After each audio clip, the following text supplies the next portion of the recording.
बांग्लादेश की राजनीति एक बार फिर बड़े बदलाव और तीखी बयानबाजी के दौर से गुजर रही है।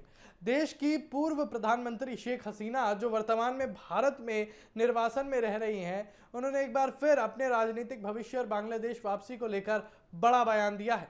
उनके इस बयान ने ढाका की सियासत से लेकर दिल्ली तक हलचल बढ़ा दी है और अंतर्राष्ट्रीय स्तर पर भी इसकी चर्चा जो है वो तेज हो गई है। शेख हसीना ने दावा किया कि उनके खिलाफ चल रही कानूनी कार्रवाई किसी न्यायिक प्रक्रिया का हिस्सा नहीं है, बल्कि ये पूरी तरह से राजनीतिक बदले की भावना से प्रेरित है। उन्होंने कहा कि उनकी पार्टी अवामी लीग को कमजोर करने और उसे राजनीतिक रूप से खत्म करने की कोशिश की जा रही है। हसीना का कहना है कि न्यायपालिका का इस्तेमाल करके विपक्ष को दबाने का प्रयास किया जा रहा है, लेकिन वो इससे डरने वाली नहीं है।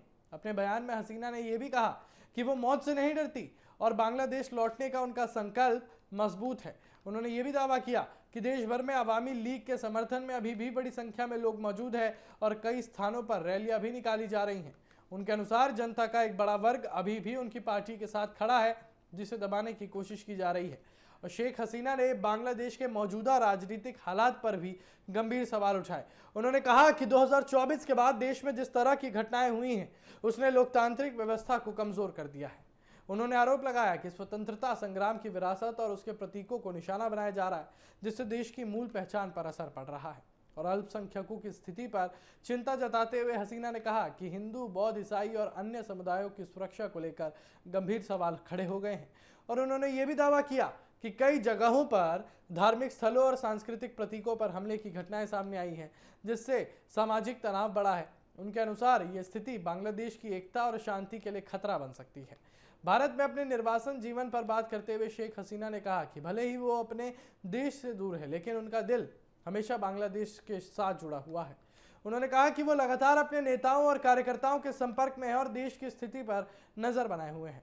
हसीना ने साथ ये भी कहा कि उनका पूरा जीवन बांग्लादेश की जनता के लिए समर्पित रहा है और आगे भी रहेगा।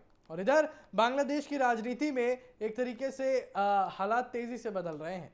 हालिया राजनीतिक घटनाक्रम में सत्ता परिवर्तन और नए नेतृत्व के उभरने के बाद देश की दिशा और विदेश नीति में भी बदलाव देखने को मिल रहा है और विपक्ष और सत्ता पक्ष के बीच टकराव लगातार बढ़ता जा रहा है, जिससे राजनीतिक स्थिरता पर सवाल उठ रहे हैं।